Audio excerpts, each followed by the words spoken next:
Iyalosha. Iyalosha. Havagayume, August 10th, 1976. And you were made by Assunta, right? No, I started out in Assunta's house in the beginning, in the 60s. But then I went over to Jose and his wife, baby, Odelia. Odelia. Right. What's Odelia's last name? Riet. Riet. Are they still together? Yeah. Yeah, she's in Miami, he's here, but Yeah. And Odelia's other name is? Oh my God. Jose? No, Odelia. Oh my God. I'll remember it in a minute. Okay. It just left my head. And Jose shaved my head. And your Yubona was? And my Jubona was Omi Lade, Audia Perez. I think she's in Puerto Rico now. Audia Perez. Right. And Pancho Moro was Who was Audia? Adeoki. Ade- Adeoki. Adeoki. She has Oshun and Audia had Yamaya. Who was Audia? Where did she come Audia Perez, she was my Jubona. But where did she come from? Who made her? I don't know. I didn't give me any information. I saw the Indiana in Oshogbo back in those days at the river. Did she bring you back any water? Oshun River? She wasn't her godchild then. I was on the Yeah, that same was level. earlier. Yeah, at the time. That was earlier. Okay. Who follows Sandra? Everyone knows me as Emran. Oyatolu is my initiated Oya name. Oyatolu. Oyatolu. And Ifa Kunle. You made Ifa also? Yes, I have. Okay. I'm initiated by Lionel Scott Before. He's made by Mercedes Nobles. My Archibona is Eddie Rodriguez, made by Petra the Yabanja. I was initiated on September the 10th, 1983, I believe, 82, 83, in Gina's house in Bronx, Shango. I'm from the U.S. Virgin Islands, St. Thomas, U.S. Virgin Islands. My family has a long history of dealing with African and Yoruba concepts in this country. Anything else you want to know? What was Eddie's Ocha name? Excuse me? Your Oyibona's Ocha name? I don't Oshun something. He's in Venezuela. He's from Venezuela. And he had Oshun made. Okay.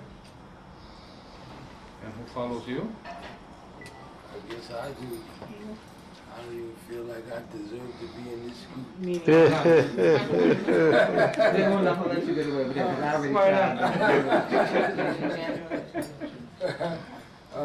My name is Neil Clark. My Ocha name is Adewede. Adewede. I was made by Ibu Okala on Oshun. My Ajibona was Omi Toki Baye. Alfred. What's Ibu Kanla's first name? Charles Abramson. Isn't he related to Sabrina? He was Sabrina's Ajibona. Okay. He was made by Osanko. He's from Assunta.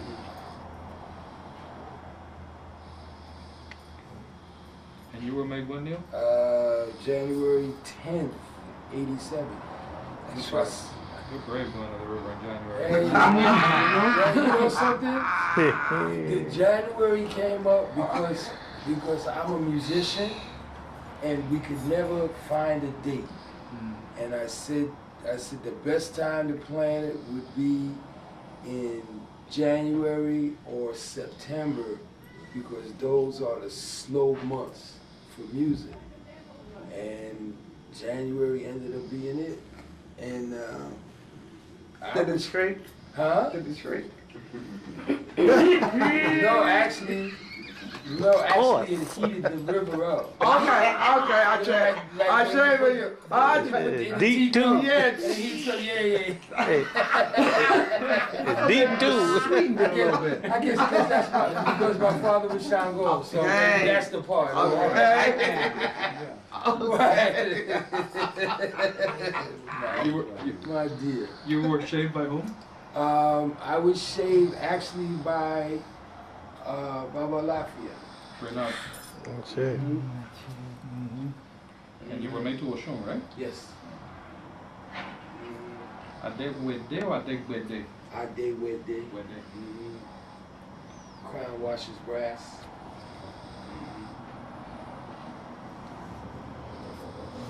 So you descend from Asunta. And then? Can I interject one thing? Okay. I was, my orientation was Heriberto Belmar. Heriberto? Yes. Sí. I'm sorry, I didn't ask you that. Yeah. Heriberto Dalmao. And as I'm sitting that night facing the walls, my grandmother, Mercedes Noble's daughter, passed. Begere Senaida. Senaida. So Mercedes said, we're going to continue. One is going and one is coming. That's my Oya. Yeah. Oh, okay. That's deep. Lafayette is Shango Deity. Yeah, Shango Day. Yeah. Written on. Baba Lafayette.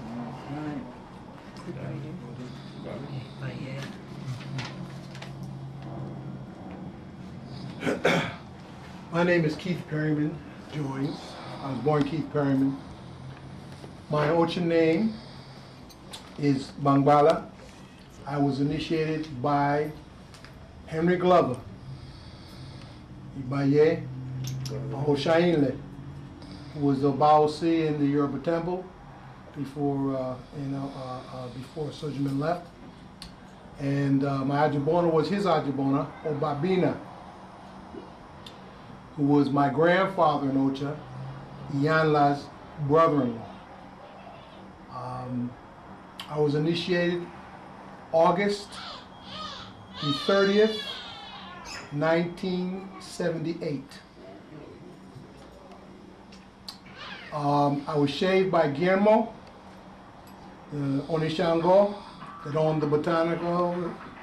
Okay.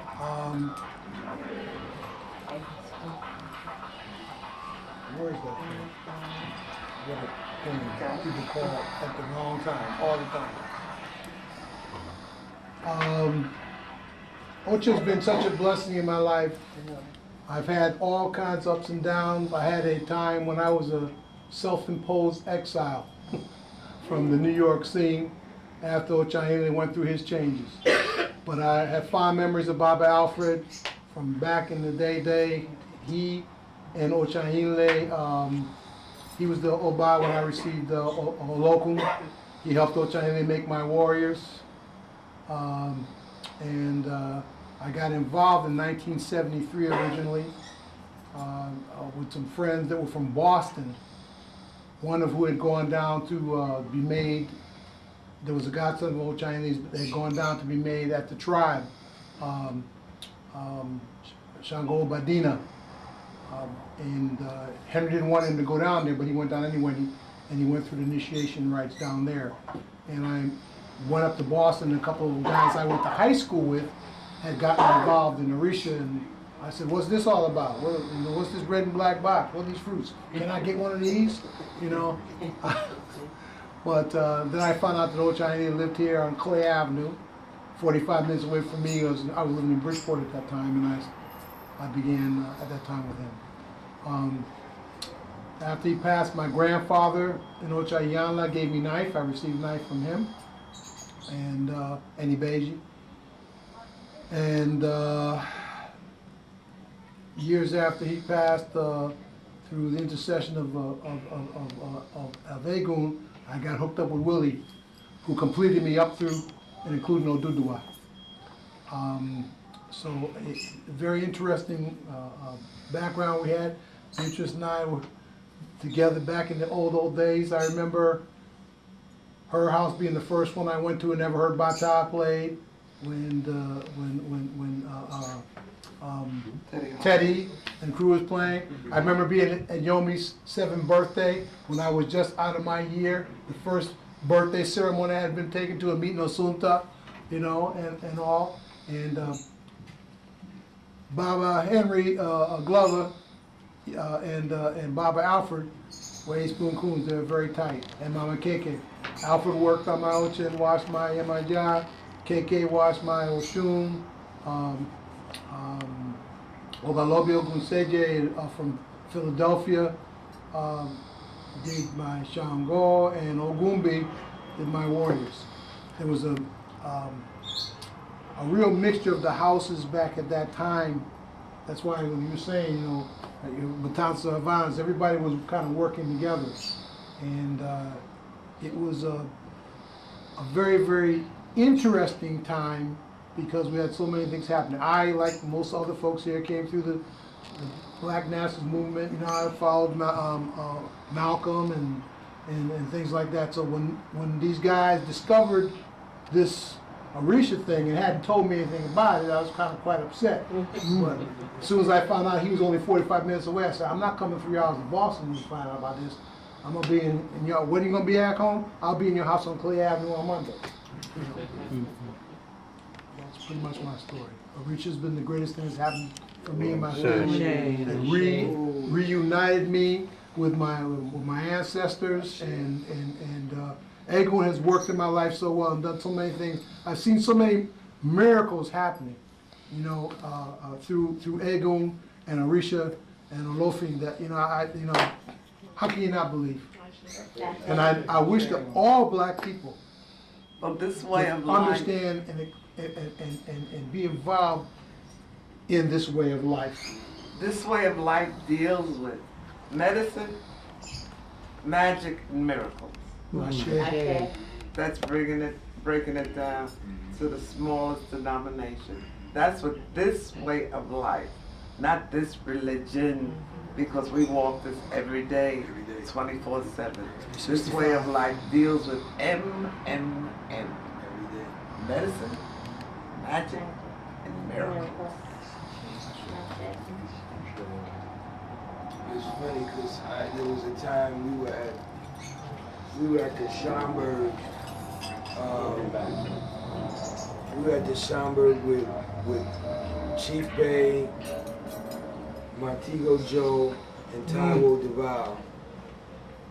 And Tunji's first drummers. we were talking about that because those were actually the 3 people who made Drums of Passion happen. Exactly. You know, people give Olatunji the credit, and Olatunji gets the credit for creating the environment and bringing people together. He was the person who came with the language and the culture, but the world needs to understand that he was not the drummer.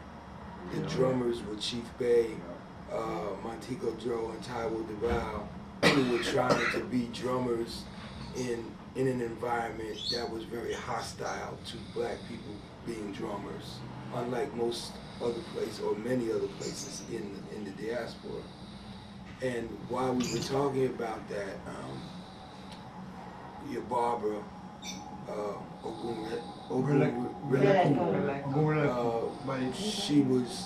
we were sitting in the back, and we were kind of throwing questions at them because the people that were doing the interview really they hadn't been around, so they didn't really know how to frame all of the questions. But one of the things that your Barbara said, because Chief Bay used to talk about playing to warm up the crowd for Malcolm before Malcolm spoke, and the whole dynamic of the African nationalist movement and how so many of the pioneers that gravitated towards Ocha came out of their movement. And your barber said that it was about empowerment for Africans in America, gravitating, and I believe Baba Surgeman and Chris, from what I know, I haven't had the opportunity to talk that much about them, but from what I know is that this was a way of getting us out of the condition that we have been relegated to in this country and in this society historically, was to regain our religion, regain our culture. Freedom from cultural bondage. Yes. Yeah, so, you know, when you say it's about all of that, it's about empowerment through all of those things, through the magic, through the religion, through the culture, that we could stand up and not be who people were trying to make us, but be who we truly are. Defining ourselves. That's it. For ourselves. I would add what you said about Tunji. Michael was a Christian. Absolutely. Michael was a Christian. He was a Christian. He was not a true Yoruba in the sense of religiously, like we are. He was culturally. And that's what I'm saying. Culturally, he brought the name, he brought the language, he brought the songs, he brought the cultural context. He did do that, and he deserves the credit for that.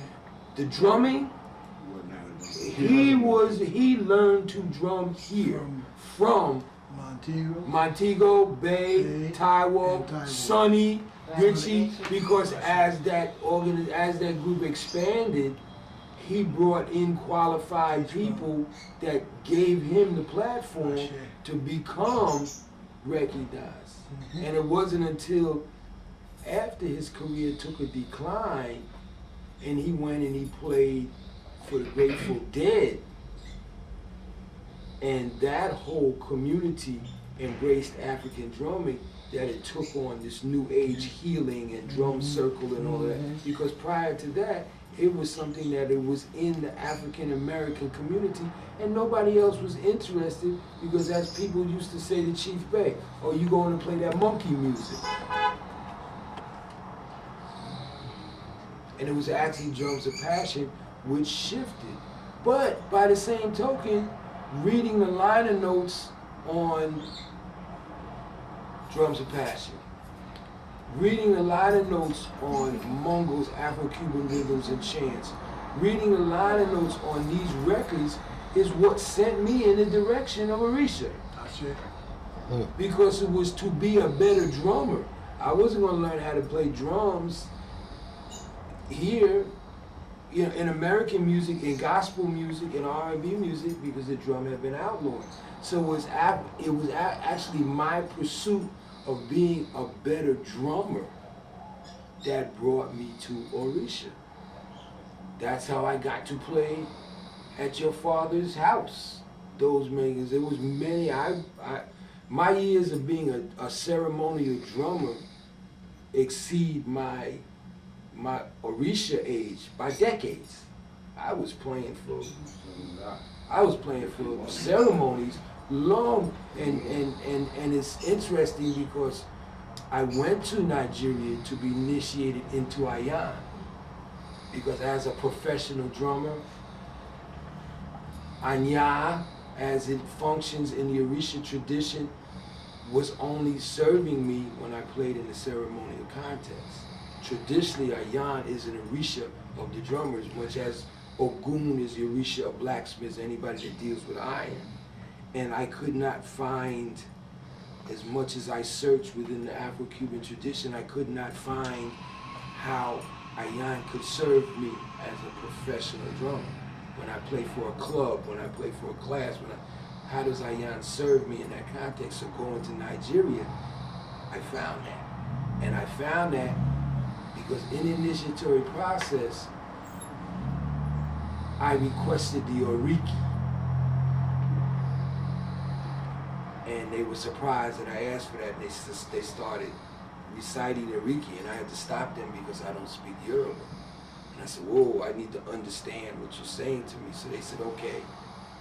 And it was fortunate that I was there. Well, it was kind of planned that I was there during the time of my Orisha Odun. So I went through my Ayana initiation, and then I went to Oshogbo to celebrate my Odun Oshun in Oshogbo with Oshun, and I did everything that I would normally do here. I read Oshun, and I marked the abo, and I did everything I needed to do, and then I presented.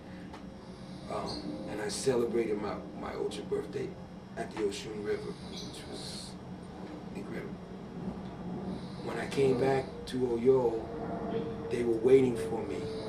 The drummers were waiting for me, and I was fortunate that the son of my godfather in Ayan was a retired schoolmaster, so he was very literate, and they came with the Oriki in the translation. When they recited the Oriki of Ayan, I'm sitting there because they're describing my life as a drummer. So basically what I was finding when I went to Nigeria is a confirmation of what I had been doing all along. How much more do you need? How real this is, that you find you're walking the road, even though you don't know you're walking the road, when you consult the tradition, you find you've been walking the road all along. Same thing happened to me in Nigeria. Yeah. Went there and met Babalosha. And when he opened his house up, where he was charging other people crazy money for whatever they were getting, and he was giving us stuff. So it was something that he saw, I don't know if it was in me or around me, that made him open his house to me and all of the godchildren that I had with me. Only to find out that what I'm doing now is a divine was a plan way before I had any idea about it. Because when I came to Ocha, like you, I was a drummer, and I thought that's what I was going to do, be a drummer. But they had different designs. And here it is, 38 years later, dividing is what I've been doing for 38 years. Yeah, my road of Oshun, my road of Oshun is Iboanya. I mean, you know, so it's confirmation on top of confirmation on top of confirmation. Right, exactly. But to show you how deep it is. Yeah. Do you remember when Oba Koso was here? Yeah. Do you remember when we went to the hotel with Sunta, you Olukashe, Milton, and myself, and we talked to the Babalawo, Yemi Eli Buibo. Huh? Yemi Eli Buibo. I remember being here. But he was the one that we were talking to when I went to Nigeria to receive E5. He's the godfather of my godfather. Oh, wow. Wow. Because you maybe files on you? I went to E5 this summer. Yeah. But I mean, it's just so, it's the scope, you know, you used the term diaspora earlier, and it's so really deep because my experience, we were talking before you got here just about the scope of it, you know, just because from the drumming perspective, people know Julito Collazo as being one of the fathers of drumming here in this country. Julito and Francisco actually came here with Catherine Dunham. Mm-hmm. And in Catherine Dunham's company, they were playing not only Afro-Cuban music, but they were playing Brazilian, Afro-Brazilian music, they were playing Afro-Haitian music. So that was their experience. I found out recently that when Julito came here, he was also playing with Moses Mians, who was the father of the Ashiko drum in this country. He brought the Ashiko drum from Nigeria in like 1930, around the time of the Chicago World's Fair, 1939, I believe it was. Moses was here. And there are photographs of Julito playing accompaniment drum with Moses, which means Julito was informed as he went forward. He was informed in drumming traditions, not only of Cuba, but of Haiti, of Brazil, and of Nigeria. And I think where else could that happen but here, you know? And so, you know, it's very interesting. And when we went to that hotel, and I wanted an African name. And I asked Yemi, Baba Yemi, if he would give me an African name. He told me to come back in 3 days. I came back in 3 days. And the name that he gave me was Iyalosha. This is in 1974, 75, 76. The name he gave me was Iyalosha.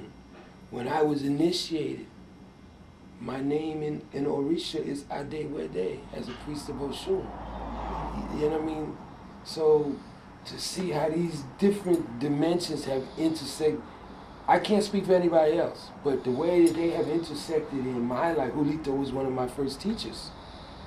And to find out that he was not just, he was not only dealing with a background in Afro-Cuban drumming, but he was dealing in a background that encompassed the diaspora. So it's incredible.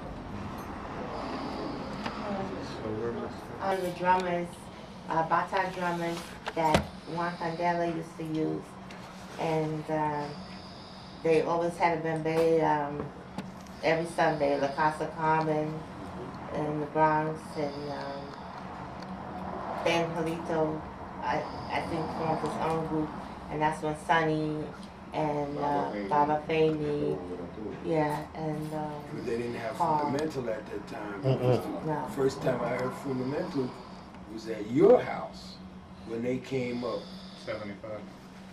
75 was the first time that I heard fundamental, because Julito, they were. No, they played fundamental. No, but They weren't correct. because They Juan it left wasn't New York. He left New York. The and drums were Wasn't- not, It wasn't, Baptized. No, they weren't they original. were not equal fundamental. First time I heard that was 75 when they played the fundamental at your house. That was like the second or third time Nya came up here from Miami. Yeah. First time was to Olympia's house. Second time was to my house. Okay. And then afterwards they kept on coming. Yeah. We were to the first time. Yeah, you Yes, know what they did Olympia. to us. You know what they did to Yeah. us. Go here. We Yeah. went there, it wasn't there. Go over here. We went there, it wasn't there. Go over here. We went there. Because they didn't want us fucking there. And then I ran dead into Shango Dina Armandito, and he said, "Are you going to be presented to the drums here, or to these drums?" I said, "Oh no."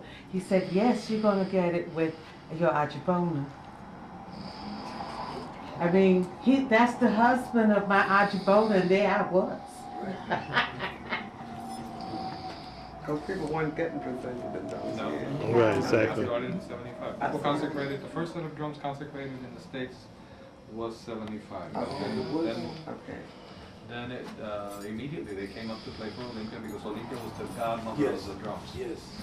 So the first drum that they played was for Olympia Simaya. Yes, so we were there. And We that were was there. 75. That was 75. That I know for a fact. And then they came back, was it August? I think it was the month of August, To your house. to my house. And we played, I think, 2 or 3 days in a row. Right. Because we have been playing Guidos at your house Right. all of the time. We were on the Pericola Yeah, sometimes. you know, yeah, mostly. Well, we playing a Pericola. Mostly went to Dom Guido back No, then. but we were playing a Pericola. Lucas Walter and myself were playing a Pericola, but I don't believe it was that early. Not that I'm not early. sure if We it were was playing. you, We but there were was- playing Guidos. There was I'm not sure if it was you. No, you're right. Teddy Holiday was. Teddy was playing. Oh, Teddy, Manny, Teddy, and John. Manny, that's what I'm thinking of. And John. Teddy, right. Manny, and John Now, were what was the playing, tall right? They fellow were the name? ones that were playing. Manny. Julito was What's playing, the tall and they fellow were name? playing. Manny. And then after that, Yeah. huh? Flop. Flacco. And Flacco. Well, Flacco was playing with Flacco. Julito, yeah. Right. I just saw Flacco. He played. Whose drums? They played at. He played Warren's drums Yeah, that was there for over in Brooklyn. Tima. Yeah. Right. I hadn't seen him in a couple of years. Right. So we can continue with the names. Your And I was initiated in 1987. Femi, I'm sorry, Femi Tarkin? Turpin, Turpin. T-U-R-P-I-N. And I was initiated in 1987 by my godfather Omitoki, Alfred Sibaye, and my Ajibona, Stephanie Weaver, Oke Shande. My Oriate was Jose Manuel, he shaved my head, and I was initiated at 49 Hart Street. What day in 87? That was June 20th, 1987. And your Femi turban, your Ocha name? My Ocha name is Adekemi. Adekemi. So you're from Ed, yeah. Okay. Do we know where, well, I imagine you do, where Chris took Ed to be made? Havana. But where? In whose house? I don't know. Well, I'll tell you whose house it was. This lady that had been married to Chris, it is the sister-in-law, a military person, and her name will come to me because she had a botanica, and I used to work in that botanica. That lady had Oshun made in New York by Okikilo. Oh, yeah, we went to that. Yes, yes, and I'm trying to remember Susanna. Susanna. Yeah. Susanna, and But she's that's the last from the name. military family. The house was huge. Because Edward used to always talk about how big that house was. But she was part of the military family. And so it was okay for them to be made at that time because Castro and them had not really come down on it. But not so soon after Edward was made in that house, Edward and Marie, she had to leave that beautiful house and everything that she had. And she was a lawyer, and she had to just leave, and of course she couldn't practice law in New York. She had to become a social worker. But that's whose house it was. She was in Oloshun, Susanna. No, she's a Oloshun here. She was made here. Yes. But her By sister was Okikilo. Oshun also. The other The sister sister was the one that initiated her. at Agayu. She had Agayu? Yeah. I thought she was Oshun. No, Okikilo made her. Yeah. Because we were there to the Ocha. Yeah, we went went to to the Ocha. Ita. Yeah. Okikilo made her. Okay, so it was her sister that served as Ed's Ojibona, and in her house, Ed was made. Is that what you're No, telling I don't know. No. I don't know. There is somebody that is their Ajibona, and Marie and Edward. The same person was the Ajibona, but that person, I don't know enough about them to talk about them. I don't know who that was. And Susanna had passed away. The Oloshun, that it was at her house, she passed away. And also her sister that had Agayu made passed away. She passed too. Yeah. There's only one sister left, and she doesn't have Ocha. She's not interested in Ocha, and she's doing fine. You said she was made by Okikilo here. That means she was made recently, no? Well, in recent times, right? Well, how Yeah. long ago was that? Okay, that was in 1980. It But was she in used the to go to 80s. her house too. Oh, God. So I wouldn't know her if she was made in the 80s, because I lived in still in the Okay. 80s. And she was made here. Okay, she was made here. She was made in Inwood. That's right. She was 189th Street or something, yeah. Yeah. Like 191st Street, yeah. And she had a little botanica, Another yeah. botanica. Mm-hmm. So she was Oh, I'm sorry. We're sorry. We're sorry. Absolutely. You were born here in New York? No, I was not. I was born in Guyana. Guyana. Might be. And Femi is your birth name in No, Guyana? no, no. Nobody knows my birthday. Must never leave this room. Yeah. Oh, don't say it. Don't So if I say quote it. you, Don't I'll say quote it. you as Femi, I promise. No, don't say it. Don't say it. No, it's okay. I was just kidding. We know. Yeah. They mean. Me by yay, by yay, too. 87. Alfred died, what, 98, 99, 2000? It's not that long. After 9/11? Yes, It was after 9/11. It was like, Yeah, he did. because I remember being at the ceremony out at the beach. That was the last thing that I saw him involved with the Iyalosha Society when they went out in September. And then right after that Tuesday was 9/11. Okay. We were on Sunday, we were out at the beach. Okay. And it was a kind of an eerie sense there, but It's horrible. That's all I could say. It was So horrible. then, I'm next. My name is Nia Morgan, Nia, N-I-Y-A? and N-I-A. my Ocha name is Oshun Yami. My road of Yami, Y-A-M-I? Y-A-M-I. My road of Oshun is Iwonya, like Babalosha. I was made on August 26, 1989. And I was made by Deidre Lloyd, Oshunlande. My Ajibona was Linda. I don't know Linda's last name, but her Ocha Jones, name I think it is Linda Jones. Chapi? is. Yeah. And she just passed. Wilfredo's Right granddaughter. here. Ocha. Linda died? Yeah, she Linda, Wilfredo's granddaughter? Yeah. Yeah. Yeah, she just passed. Oh, wow. Wow. I didn't eat that. She had Yemaya. Yeah, but yeah. My grandfather in Ocha is Olushunle, Oscar Murillo. Okay. My Oriente was Stephen Lloyd at the time. He shaved my head. In our house, the women, they don't get their entire head shaved. They only get the crown shaved. So my locks were cut, and just the crown of my head was shaved.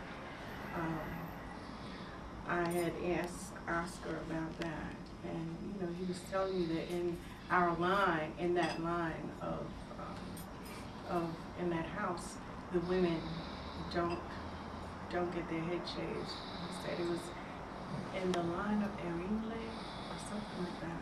I have it all written down. I think there's some information on that in the book Arisha is going about saving the crown. Yeah. Yeah, but Oscar descends from Fermina's house.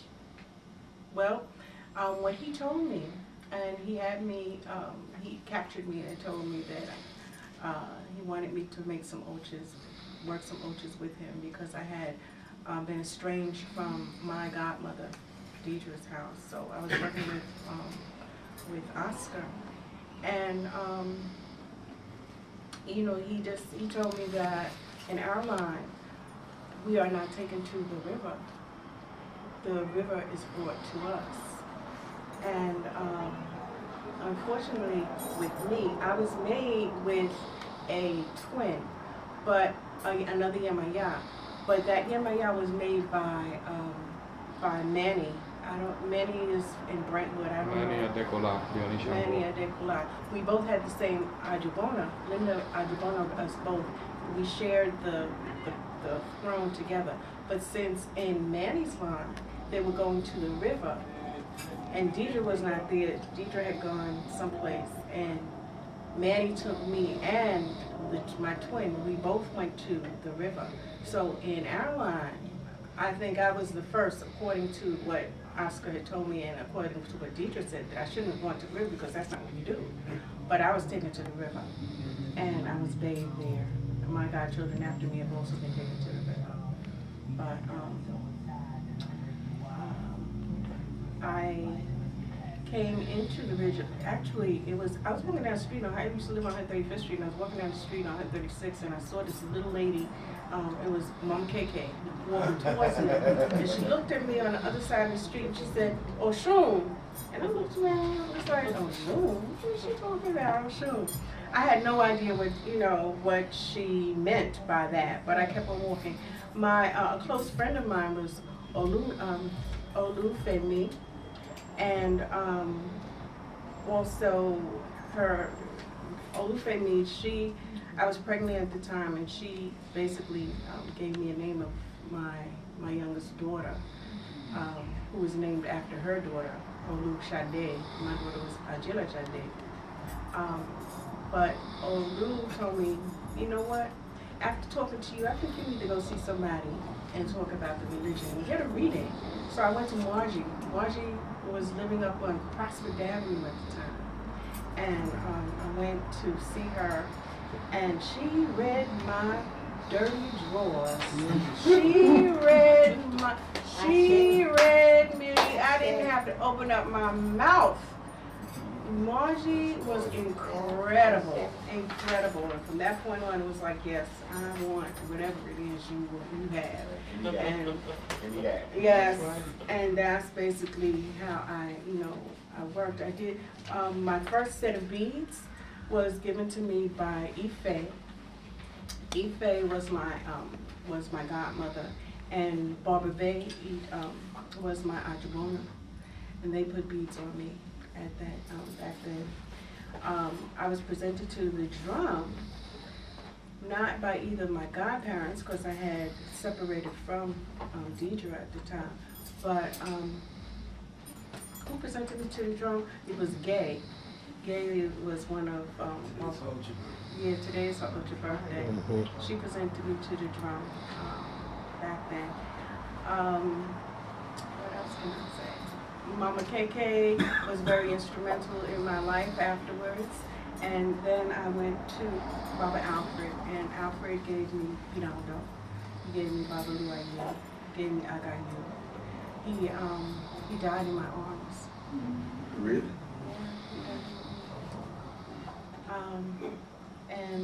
Well, I was his massage therapist. Him and Mama KK. Mama KK gave me a lot of stuff too. And as a massage therapist, I did work with them as they got older. And I can say that is an honor of mine to have worked with both of those beautiful people. They were very instrumental in my life. I married this wonderful man here who has lived with me for 40 years.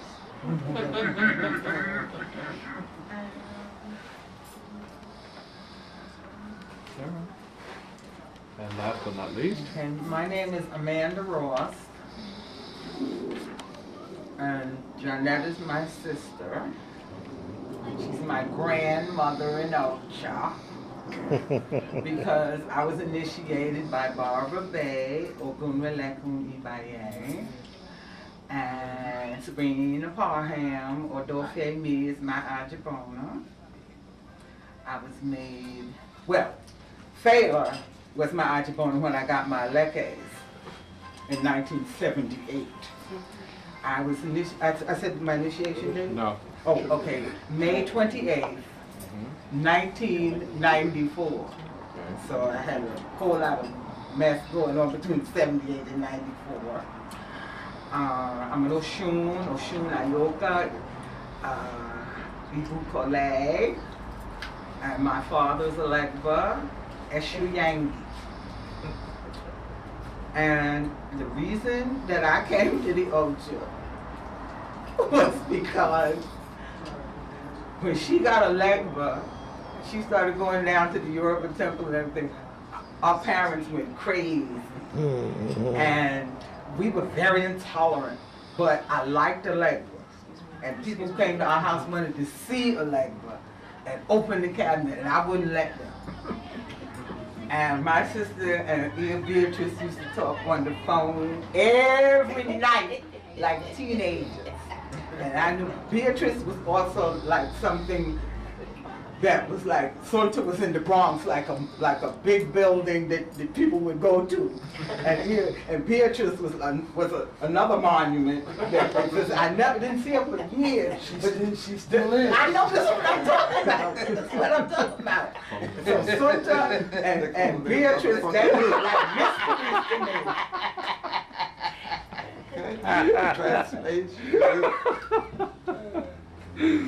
Ocha saved my life. My sister's Yamaya, I say Sue saved my life. And Barbara and I, well, we were just like two little demons torturing her. And I can't explain. Ocha really has changed my life. I'll never forget my Yawo year because I was working at Columbia University's Department of Psychiatry. And everybody there thought that I didn't know I was black. And when I came in there with all that white on, and well, first of all, they wanted to know if they could get in touch with me while I was on my vacation. I said, no, you can't. So here I come in this head tie and everything. And the only rule I couldn't keep was taking things from hand to hand, because I really would have gotten fired if I had tried that, because I did payroll and paperwork you would not believe. So I wore that white, walked around that campus up there at 168th Street, and I hear Yawo, Yawo. I met so many people that were working there that had Ocha that was just wonderful. I can't explain. I felt safe and warm because of that. And I went to Ochas of people that were made, you know, and everything that I was invited to because I was working up there. And just like I say, from my sister, I was drug around like a 2-year-old, even though I was an adult. I used to go to everything, and I was put out. I'm honored to say I was put out of so many rooms because I would wait till the last minute to be put out. They'd say, everybody doesn't have Ocha, get out, and I wouldn't move. Finally, then sometimes people would look at me, they knew, but then finally either I would be escorted out, or Ear Barber would say, please leave. Then I would leave. But I was privy to a lot of things. I was the spoiled brat of the Yamayas, and when I got a little car, it's called the Agayumobile. That was my first car in 1980. And I used to get animals for people. And that really made me feel important. And who got this and who got that and who got the other. And I wasn't working then. I was going to school on an $11.99 stipend. And so I was free all the time after school to do whatever. I was allowed to take people to the river. I couldn't go to the river, but I would stay in the car and keep the car warm for when the Yabo came back. And it's just been, I can't even explain it. The Ocha saved my life.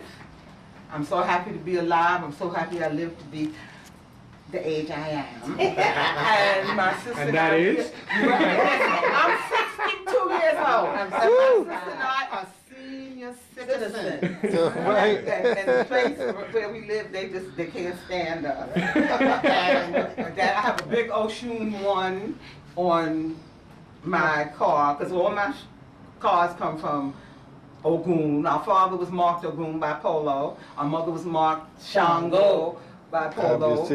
And like I say, I've been drug around everywhere. I know Omaida, Shango Dina, everybody. I've just been a spoiled Ocha brat all my life till I finally made my Ocha. And now I'm just really in ecstasy to be in this celestial It's like thing. It's It's just wonderful. all of the priests. And of course, all my ripping and romping friends from the day, back in the day in the 80s, they don't have Ocha.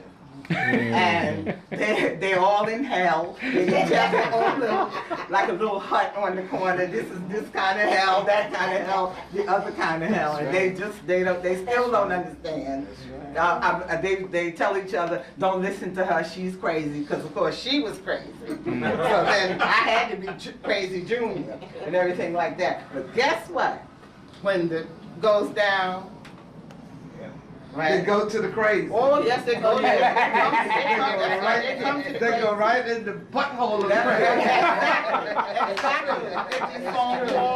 And I pray for them. All hours of the night. I pray for them. They fucking crazy. They call it crazy. All night fucking crazy. I pray for them. One of my best Christian friends did 2 years in Beacon for stealing from the same job that I was working at. After they took her back, after she was the only cancer survivor in her blood family, after all of that, she went back to work and stole hundreds of thousands of dollars. The whole office turned on her, and she was the only one that went to jail. The other people paid the money back. Okay? But how come she didn't call crazy? She wanted me to get in it. I could tell because we worked there. There You go. You're right. She Christian. You had nothing for her. No. Because you didn't say Jesus Christ. No. And I'm not knocking Christ. I'm not either. But no problem with people in Were you a good child? Me? Yeah. But I've never been to jail. No? Talk about Mama KK. There's a picture of Mama KK. All I wanted to do when I found this, I was ready. When I found the worship. Oh, there she is. So that's the story. You talk about Mama KK. She looks like she's a Chinese person. Oh yeah. Looks like a Chinese. Oh, there she goes. Well, Ocha's growing everywhere. Ocha's in the Philippines. And you look at Blogspot, Santery The in Philippines, did you see Oh, that? yes. I was the one that put that out on the web. Oh, you did? Okay, we got it. We got it. It's beautiful. Pass it around. I love the bags. I love the idea of the bags. You know, you keep your hands clean. You know, just rip the neck off and keep the chicken in the bag. Get out of here. A chicken inside a plastic bag, just the neck sticking out, the head and the neck sticking out, so you can sacrifice it and stay clean. Well, I But mean- then they pull the blood all over you. All the clothes and They love everything. that. They They love make pictures that, of that. I mean, you could do it with a wine bottle. Why can't you do it with a chicken? Different concept. Willie, I have to say more faithful to your house and to your father, your grandmother, your grandpa, everyone, because when I got into Ocha, my godparents were not here, and I learned a lot from your house. Oh, yeah. I learned from that a lot. I have your first time you wrote a book. That book that, yeah, That that was book with pirated. the songs. Yeah, I have it. No, I got it from you. Yeah. yeah, but afterwards, Before you left. afterwards it was been pirated. Oh, yeah, it yeah, continues yeah, to I be know, we pirated, talked and I can't about get a that. hold of Yeah, the yeah, person. yeah, Whatever. yeah. But it's out there. Catch 'em, we'll catch 'em, don't worry. Yeah, it's not bad. We'll catch their ass. So, After how many years? don't matter. Don't matter. It's part of the process, but you know, That's true. whatever, it's out there.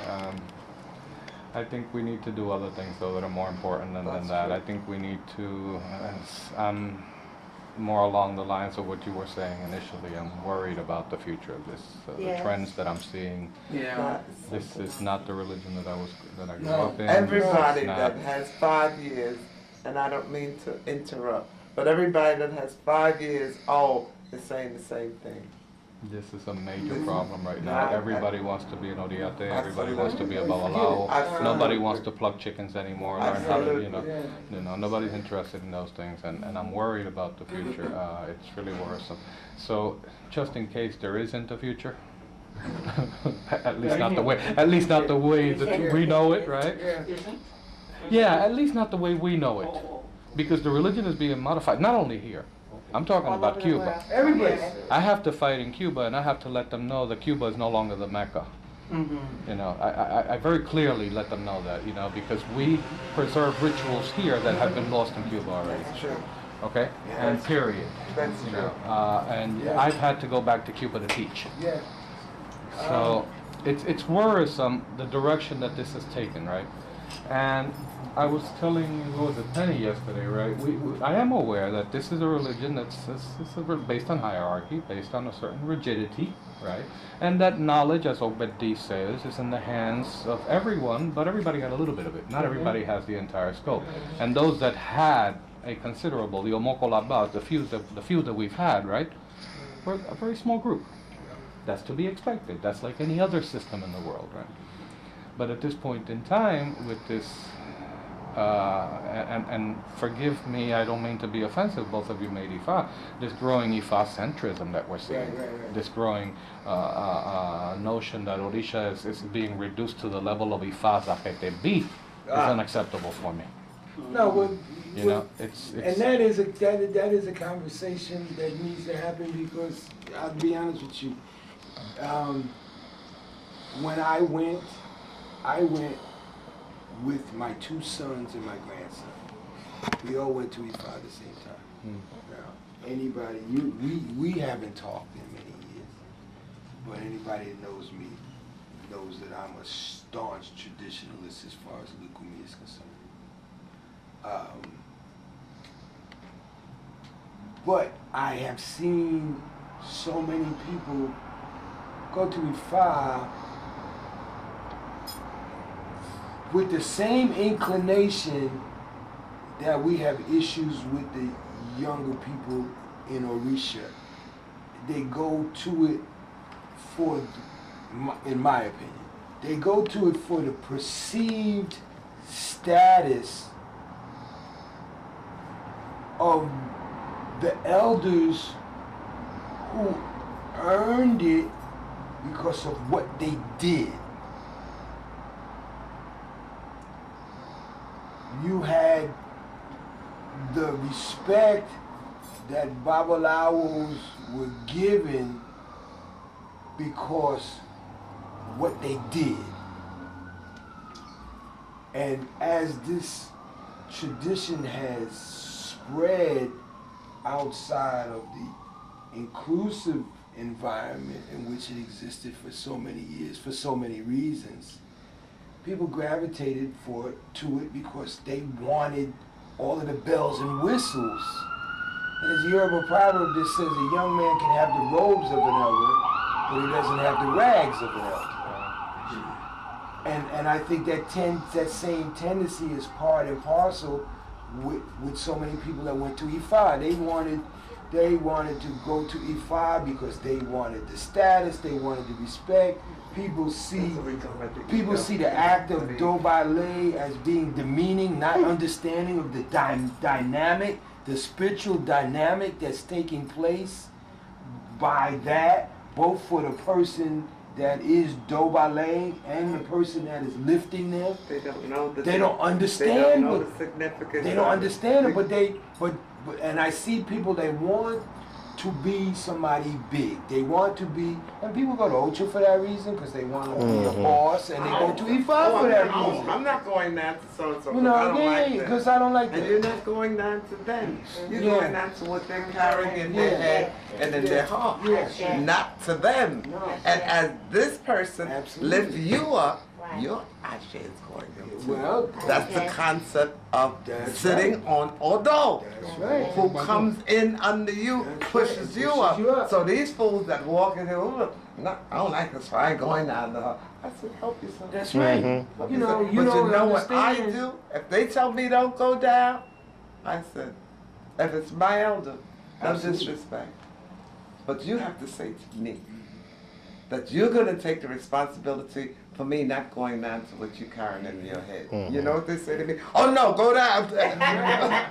No, you go head down there. This is a major problem right now. It is. It's the same problem with the Oriades. I mean, everybody wants to be an Oriade.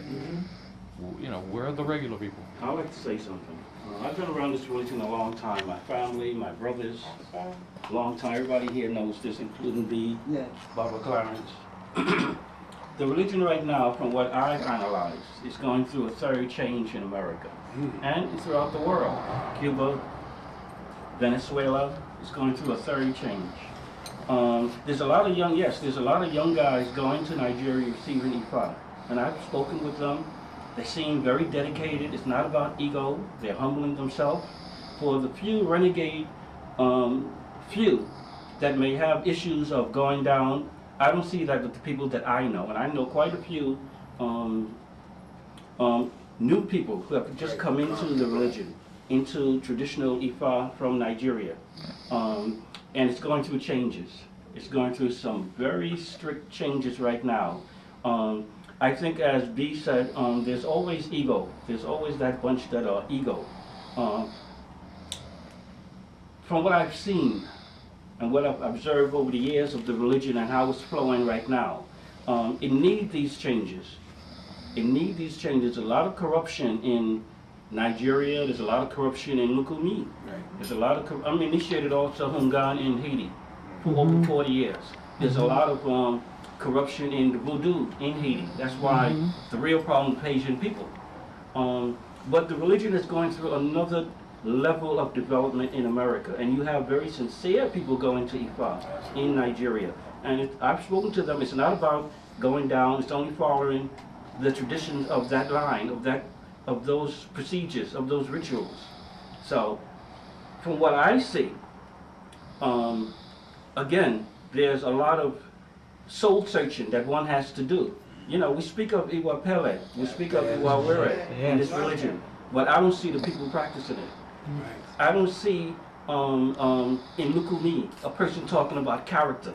I see a junkie, I see a drunk guy selling drugs, comes into the Risha, gets initiated, and brings that same character into the religion. That's right. And nobody says anything about it. People goes down to him, go down to his head. Who makes him? Who puts Ache in his head knowing that he's destroying people's lives, and he can pay $40,000 to go to Miami to receive Ifa, or go to Nigeria and pay $10,000 to receive Ifa, and he's selling drugs, and that's okay. No, it's not okay.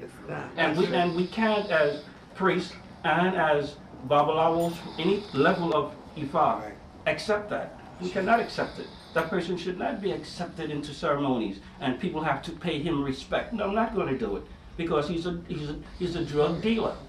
He's destroying lives that we are supposed to be trying to save. So there's an opposition. There's a war. So we have to look at these things on a lot of different levels. That's true. A lot of levels. That's true. I mean, there's a lot of issues I can speak about, but I don't want to go into deeper things. The religion is going through a third change in America right now, and everything is taking its proper, I believe, its proper place. Ifa is proper place. Apetabi, Iyanifars, Babalosha, Iyalosha, Orates, everybody's going to take their proper place. But again, we must now speak about the character of the person. And I'm not hearing that in Lucumi. And I'm initiating Lucumi, the Punche line from the 30 nobles. And I'm not hearing character. And that is the essence of what this whole thing is about. If we really want to talk about the essence of Ifa and the essence of this Lucumi religion, good character. And we're not hearing it, we're not seeing it. And you're not going to see it for a while. And you know, well, then something has to change. Especially now with what's coming from Cuba. So then another law has to come in.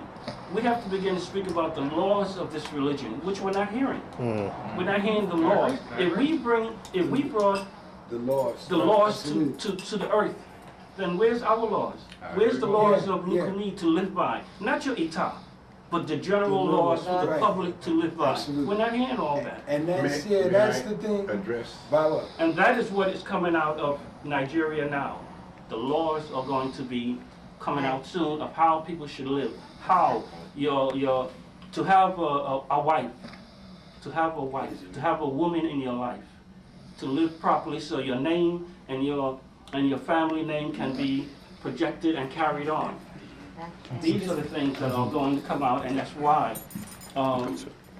it's so important for us to have a full understanding of a lot of things. Right. I agree with that. I don't disagree with that. But one thing that I'm not seeing out of Nigeria is which is what I proposed from the onset, and I've been proposing. I know you wanted to make a comment, and I've been proposing this for years. Nigeria cannot just come in here and impose. We need to sit down. No. And it's happening though. No. Please, that's what just happened in Miami, and that's why we had to stand up. Okay, I understand. I know but see, the thing is, Baba, here's the thing that has to happen. We need to sit as equals. We need to sit as equals, but what's happening here is, and we were talking about that shortly before you came in. This is the only place on the planet where everybody sits at the table. Right. If you go to Cuba, the mindset has been, it's Cuban. If you go to Nigeria, the mindset is, it's Nigerian. Right. If you go to Brazil and Condomble, and I can't take away from Cuba what Cuba did for this tradition. If it wasn't for Cuba, none of us would be here.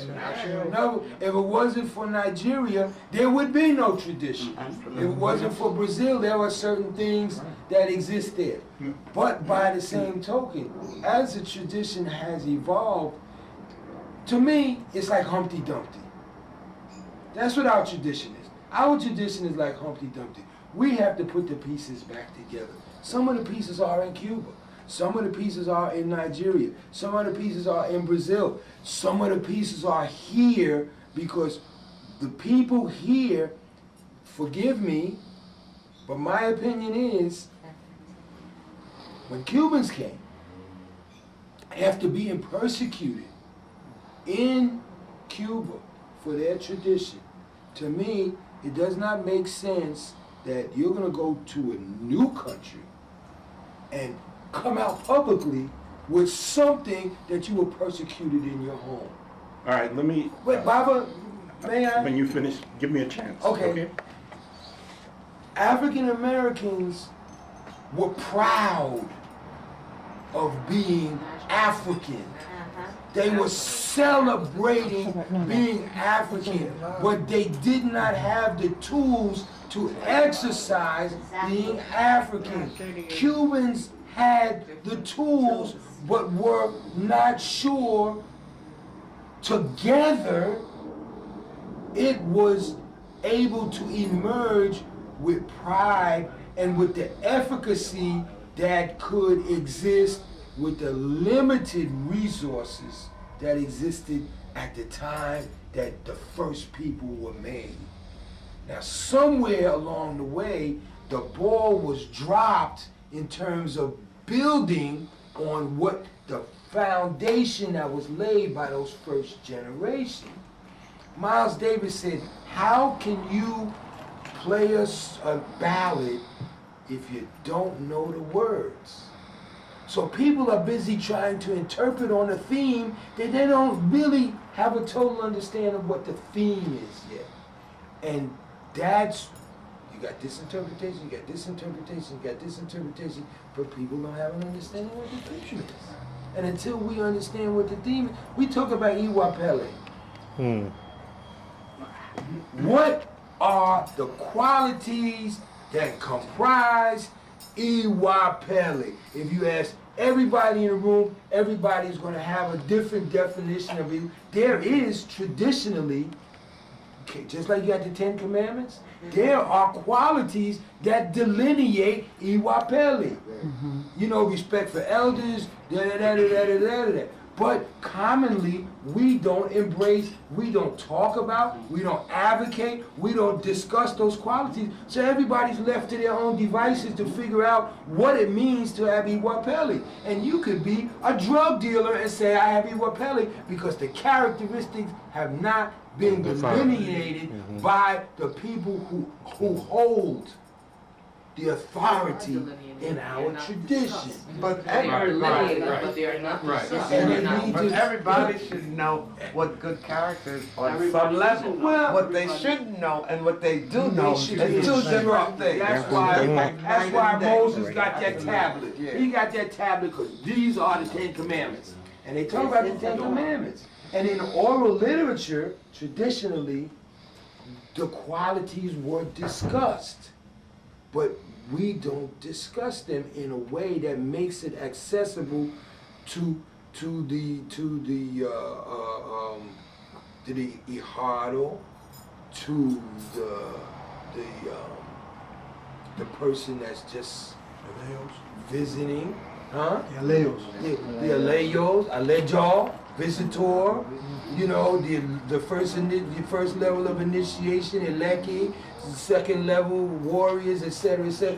People don't, so people are left to their own devices to struggle with it. And I'll be honest with you, there are young people who are looking at the elders who have sense and who have a sense of disillusioned. They're very disillusioned. Yeah. They want to do the right thing because they've been taught that this is what it means to be a person of quality, a person of character. And then they come up on elders who don't demonstrate that, but yet they're told you have to pay respects. And it creates an internal conflict for them, because they, on the one hand, want to embrace the tradition because they've seen their parents and they've seen people who they respect all their lives, you know. But by the same token, they're like, this doesn't make sense. I've had my children tell me, Dad, this is not what you taught me. You know, you're right in many respects for the things that you've been saying. And I've been talking with people in the religion for years and years. Beatrice and I have been on the phone, and we've talked this over. I've talked with Imran, I've talked with all people about the problems in the religion. And one of the things that you have to accept is the fact that this religion has started from basically with an agricultural background, an agricultural people who have a way of looking at the world through the herbs and the plantings and the food and all that, etc., that kind of lifestyle. We turn around, and the next thing we know historically is there are wars, and many of our ancestors were sold into slavery in the various parts of the New World. These are things that nobody wants to admit to or talk about.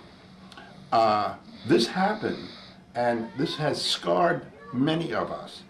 The educational opportunities have been very scarce, so that in terms of an ability for us to exchange ideas, exchange information about what is happening, this did not go on in the major universities or schools and so forth. They pushed Christianity on us, they pushed other religious notions on us, and our ancestors, a few of us, had retained some of the religious conceptions that we brought with us to the New World. And after a period of time, this sub rosa sort of information about how we once were, this is kept out of, the police used to raid the religious opportunities that we made for ourselves. People they had a museum in Cuba in which they were destroying images, and you must realize that. There was the other thing. I've met Cubans who told me that the language which was used in our religion was not, Africans didn't have a language. And they would say this religion is a Cuban religion. And it was created by Hispanic people, and the black people were totally pushed out of the arena of participation in carrying a tradition that I've been doing research, goes back to 11,000 BC.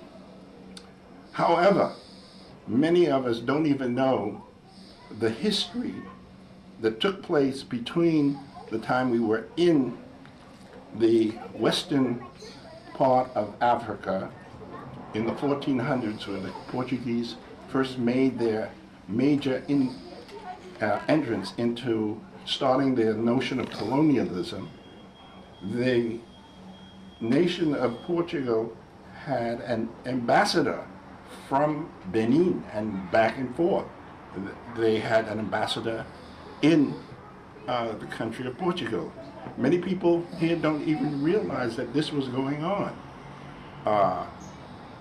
I've met some of the royal family of Benin, and I went into the mausoleum there, and lo and behold, I saw a Christian cross. Yep. These people exchanged, not only did they exchange political and economic vows, they also exchanged religious vows. And so they would, you take some of our religious notions, we'll take some of yours. This is going on all the time. And how does that impact on us? Well, it impacts on us because we don't know what was taking place all around us. We were more or less encapsulated in a world which we thought nobody was watching us. Remember, the so-called European nations wanted to use our labor, free labor, for which they provided very little support. The black people in the United States, however, they did even worse. They split up families and split up the opportunities for speaking the language as much as they possibly can, because they wanted to eradicate the programming that we may have had from Africa. They outlawed drumming, not only in the United States, they outlawed drumming in Antigua, because my grandfather told me that what was happening. They outlawed so many things that had to do with the former culture and civilization that we had brought with us, that the tattered pieces that you mentioned, the broken pieces, we're trying to fit them all back together and find some meaningfulness from it. You're right. There is a need for character building. There's no question about that, and so forth. I don't know what the percentage of people who follow these beliefs is, but I doubt very much whether or not it's more than 5% of the total amount of the socialization that might be going on. Maybe people know about us, but nobody's rushing in to join us. However, they respect us. They respect us. Barely. They respect what we're trying to do. But it would be quite something if they found out that much of the music that the Western world, especially in the United States, except whether it's jazz or you know, all of the music that came out of the Spanish, so-called Spanish tradition. I mean, I see when they're talking about cha-cha-cha, that's a bata rhythm, but they don't even realize what there's so many words that have been infused into the language that it would be, you might say, it would be a shame for them to not be able to appreciate the gold, the jewels that exist amongst these people, and they don't even know that we're here. That's really what hurts. Yeah, all that is very true, Malcolm, and I agree with you on everything there. But how do we have a custom coming out of Nigeria and a mass of people following it only for the ritual? Only for the ritual. They may know they... Because it works. Yeah, true. We know it worked. We know it worked. Yes, true. You're right. But what about the culture of the people? What about the culture? How there's a big separation of culture and ritual, and that seems to be the big problem today in Lucumi. The culture and the ritual. There's a big difference. How do you walk into a room as someone in Nigeria, older person in Nigeria with gray hair, and kids are going to get up for you to sit, and you go to maybe a Lucumi ceremony, and these are people 40, 50 years with Ocha, I met some very elderly people, and they're not telling young kids, get up and let elders sit. How do we separate these things? How come we're not talking about it? But that's societal. So, huh? That's societal. But if you go back and look at the elders, that was not that way. That's okay, the society. but it is what it is now. But it's the entire society. Yeah. We can't just take it upon ourselves. That's societal. But these are the things that we, as conscious people, are supposed to be improving on. I agree. And talking about, and making very vocal, and standing up and saying, get up. Of course. Get up. I have to sit. Get up. But we're not hearing it. So I'm with some young Nigerian guys staying at my house right now, second, third, fourth generation Babalosha. He knew nothing about Lucumi. Taiwo. He knows, she met him. He knows nothing about Lucumi. And I'm taking my time, I'm explaining things to him, and he wants to know more. He wants to know, well, how this is happening. How did they do this in Cuba? Why is it the bata may be used for all the rishis in Cuba, whereas in Nigeria it's used only for Pacific Igungu, and sometimes the other rishis, but rarely. So he wants to know. So there's a lot of I think soul searching. That's the word I really want to use on both sides for people to understand. But the young guys that I'm in contact with, that's going into Ifa, is humble. I mean, some of the most humble people, and they have been they're involved in Lucumi. Some are directly to Ifa, some has come through Orisha, but humble. We have corrupt people in Nigeria also that's doing a lot of, like everywhere else, like the rabbis and the mulans, and it's all over. But there's this big thing of we have to take a stand and stand up and say things. It's a third revolution in this religion right now taking place in America. And it's not to divide people from traditional or Lucumi or Haitian or Voodoo or Condomble, but to let people understand why this trade took place, how it took place, and the coming of it all in America. It even came together in Cuba. When they brought Iyalosha people and Ondo people and Oyo people and Oshogo people and planted them, how did all those Orishas, people with their various main Orisha from their town become 5 Orishas in Cuba? How? They sat down, they said, we have to do it for our survival, because to pass our legacy on to our children. And to compromise maybe everyone at the same time. But we need to, and I'm looking at it. I'm very quiet character, and I'm not seeing that in a lot of people. Well, you know what? It's important though, and I agree with you. And I know you've been meaning to say something for a while now. Okay. But it's important, and I agree with your point.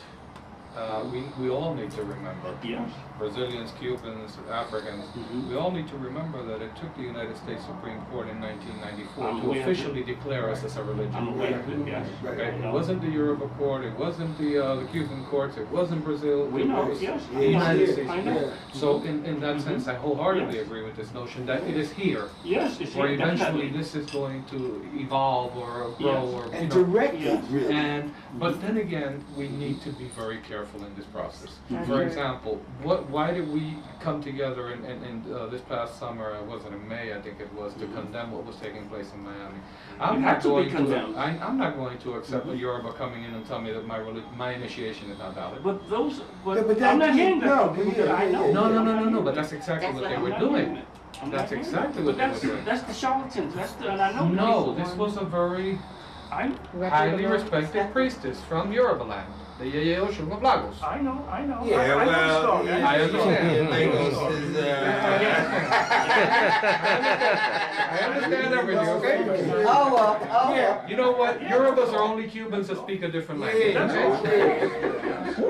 Period. We're all the same. I've known you for a long time.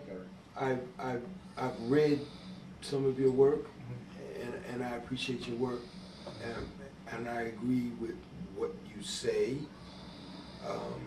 I also I agree with what you've written. I also want to caution you to not paint with a broad brush. Of course. The Nigerians that you see from Lagos.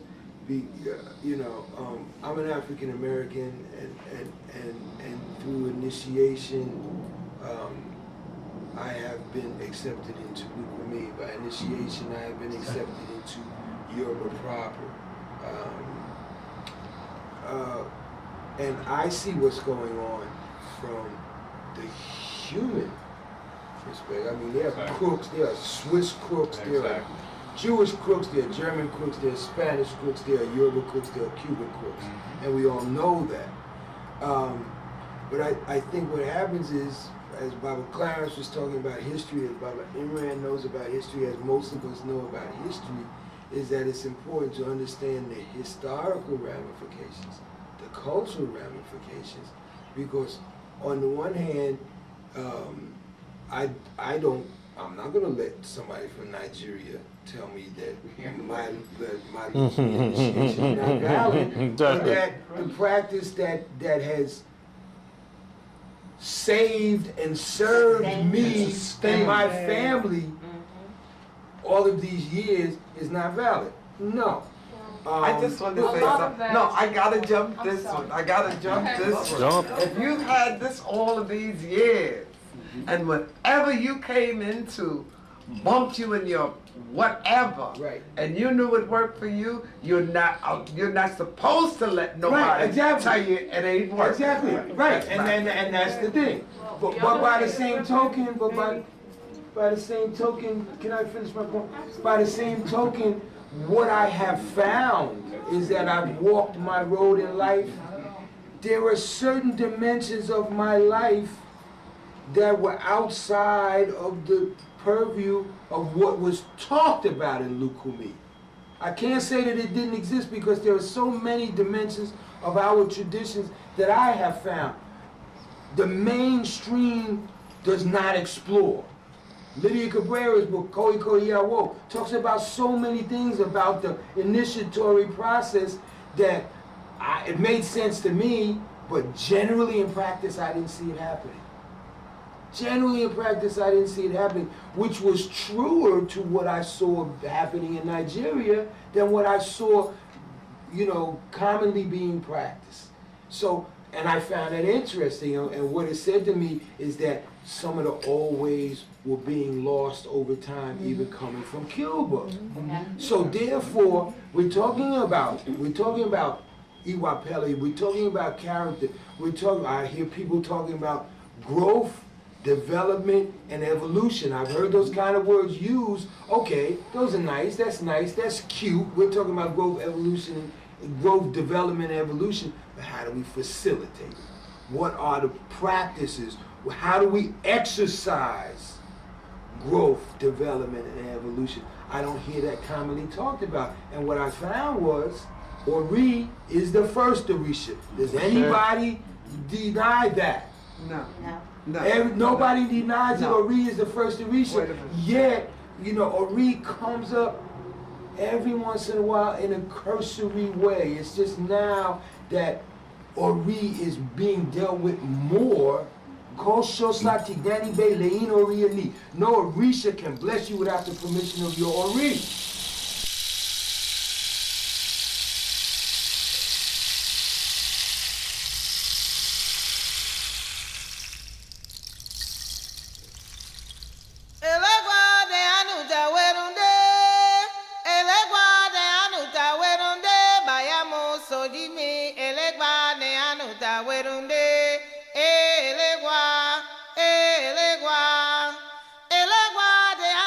Sunday.